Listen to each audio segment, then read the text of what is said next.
Kristi Medina, the new interim superintendent for Raton Public Schools. Congratulations. Thank you. And I know when Andy was the superintendent, his big thing was, I don't know budgets. Yeah. So, of course, you come from the principal's position at the intermediate school.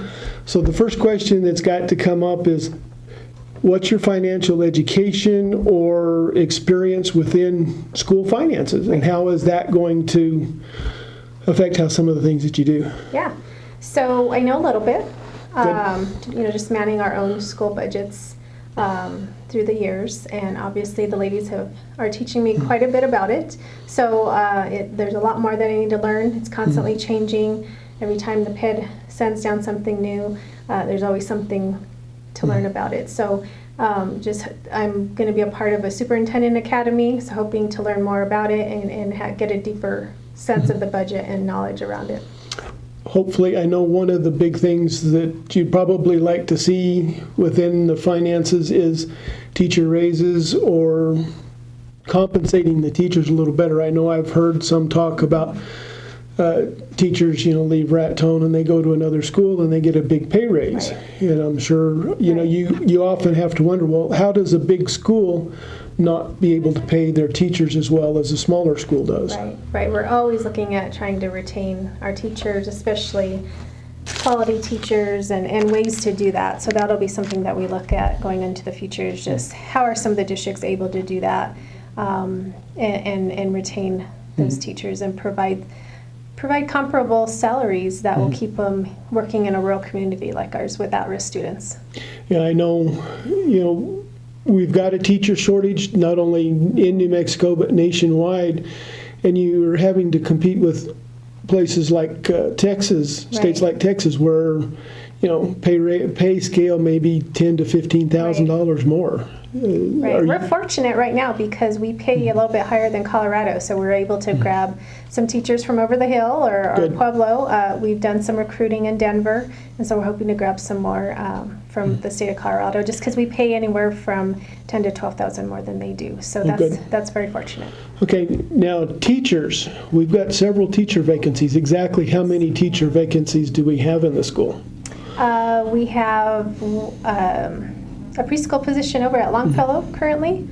Right now at Raton Intermediate, we have a 2 third grade and a 6th grade position open. We'll be doing some interviews this week to try to fill them. At the high school, we have 3 core positions that are open and a couple of elective positions that are open right now. You feel fairly confident you can fill especially those core positions? I do, yep. We have some teachers who'd love to come back and work and teach for us, just working out some logistics, and so I feel confident by the beginning of the new school year that we'll be able to fill them, no doubt. So by August, the first part of August, that's only 2 or 3 weeks away. The next 2 weeks are pretty busy for us, so we'll be doing lots of interviews and talking to people and getting things in place. So, technology, that has been a spot where Raton High School has fallen way behind. I know this last year Dr. Bond was able to get Chromebooks and some of the technology infrastructure in the high school improved, but I'm assuming there's probably still more that needs to be done? Yes, so that's something we're working on. I think now we do have a device for every student. And we have opportunities coming up working with the public education department where they're really working on trying to get broadband and connectivity for all our students. And so we're working with them to get them the right information that they need. And we still have some funds and funds coming down through the American Rescue Plan Act that will provide us more funding to get more technology as we need it through the year. So I feel like this year coming into a new year out of the pandemic, we even have more funds to be able to do that and make sure the kids have what they need for technology in the classroom. And to be able to keep it updated as time goes along. I know I've heard that software is probably one of the other issues that you need to look at and work on. Corporate America uses Microsoft Office to a big extent, and it needs to be updated in that respect as well. So we have a planning meeting with our IT people this week, and hopefully we can come up with not only a year plan to address some of those issues, but kind of a 5-year plan to think about in the future, what are the things that need to get done and be addressed so that we can have a better system, to be able K-12. to, to be able to upgrade Yep. Chromebooks and Instead of a year-by-year pads and stuff. thing, it's Right. we'll plan out. Okay, good. Yeah. Which brings up the other question. I know the school board is wanting to get all of the kids back in school, but that may or may not be a practical possibility. What are the plans for remote, or what are you looking at as possibilities to do remote learning for some of the students? I know is part of the plan to do things, Zoom meetings for each class, or how do you think that's going to work out this year? That's been a big question from our teachers too. They want to know. It's something we're working on. Our teachers, it becomes very difficult, and it was difficult during the pandemic to have them do double duty and teach students in the classroom as well as online. So we do want to encourage all our students to come back into the classroom, as many as possible. We're offering a vaccine event coming on July 19th where we'll provide vaccines for all our students 12 on up to be vaccinated. The requirement from the PED right now, from the CDC, is that if you're vaccinated, you don't have to wear a mask.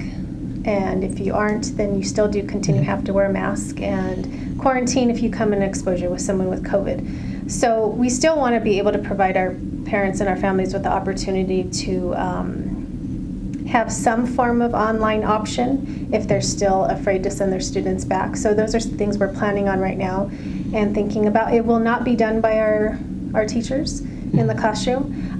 There's more opportunities and options provided by the PED that we can do some different programs, or we don't have to utilize our teachers to be able to do double duty.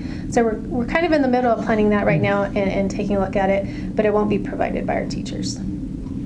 That's going to be helpful for the teachers because then they're not having to do double duty, Yes. right? Yes. Okay. And I think they'll enjoy that. It was Much hard better. work. I can imagine that it Yeah. was.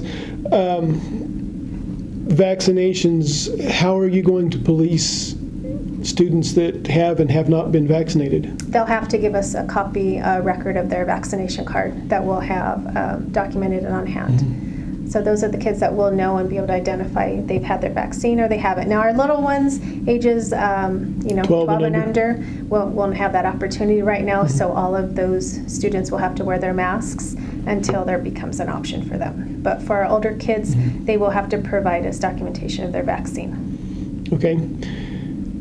Since you are new to all of this, Yes. As far as the superintendent part of it goes, you've been a principal at the middle school, like I said, for several years. Yes. What, coming into this, what do you see as, other than teachers, as one of your challenges to bring the school back to, I guess, some of what the best way I can put it is to bring the school pride back and Right. bring the school back up to where it used to be. Right.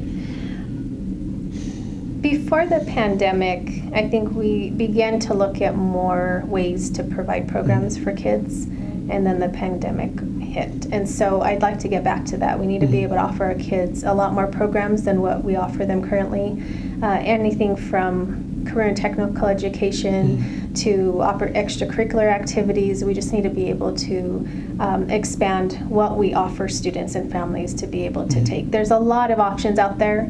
And we need to be able, as a rural community, to take advantage of some of those for our kids, so as they go off to college or careers, that they're better prepared than what they are. Okay, as you bring that up, then one of my questions, of course, and I've been pushing this with every superintendent that we've had for the last 4 superintendents, why can't we have a class like Cimarron does, or similar to what Cimarron does in media production, Yes. An online newspaper where the kids are actually doing Yep, school news? we can. We just need to develop it. Yep, and those are the things that we'd like to consider and plan. Now, Right. obviously, we can't do everything. Right. We need to think about the things that the kids go off from leave high school and go into in the careers that they might be able to, even in our community, participate in right out of high school, or we can prepare them to go out into the workforce. But those are definitely programs that we can develop. We just need to do them. I know with the loss of Mike Morris, losing CAD was Yes. a big one. Yes, the kids learned a lot. And from what I understand, their skills transferred into Mr. Sign's ag classroom that helped quite a bit. So And CAD, if somebody comes in and tells you, CAD's, they're not using it anymore, wrong. Right. Every engineer that does design work, or every architect that does design work, I know within our company, there's several people who use CAD in a lot of ways.